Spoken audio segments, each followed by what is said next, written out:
2019, the 50th anniversary of astronauts landing on the moon,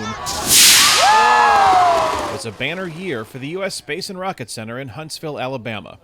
Visitors from around the world came to celebrate the city where the Saturn V rocket that carried astronauts into space was developed. We had record number of attendance. We had almost 45,000 students in Space Camp last year in 2019. We were starting off 2020 so strong.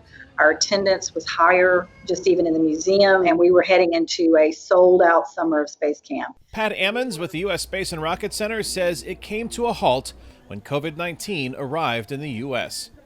Space Camp, the popular program the center operates where youth learn how to be astronauts, closed completely in March. 2 months of revenue from campers and visitors to the museum evaporated instantly.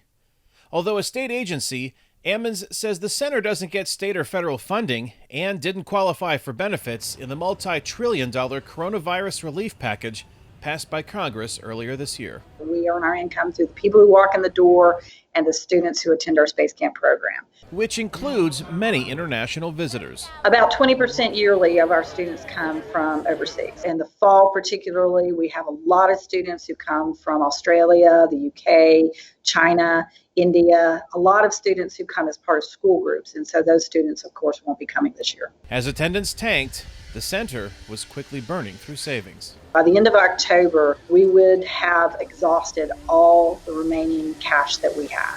If we do not receive a minimum of $1.5 million by the end of October, we were not going to be able to keep the museum open, and we were not going to be able to offer Space Camp in 2021. Ben Chandler, a Space Camp graduate and now chairman of the nonprofit U.S. Space and Rocket Center Education Foundation, which helps fund the center and Space Camp, says that's when it was decided to ask for help through an online GoFundMe campaign.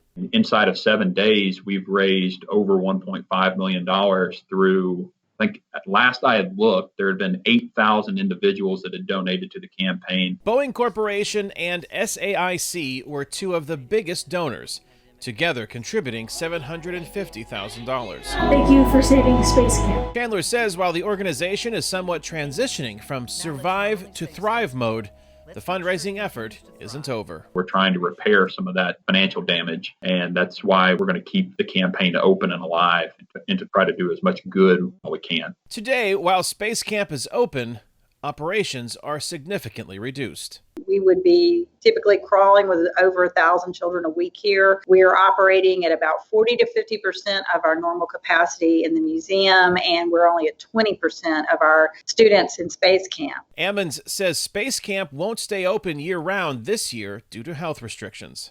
Our fall and winter season is international students and school groups. And so obviously international students and school groups aren't going to be coming to Space Camp this fall and winter. But the hope is that progress in reducing the spread of COVID-19 will allow the Space and Rocket Center to welcome more visitors and more space campers when the facility prepares to blast off for a new, more normal season in 2021. Kane Fairbaugh, VOA News.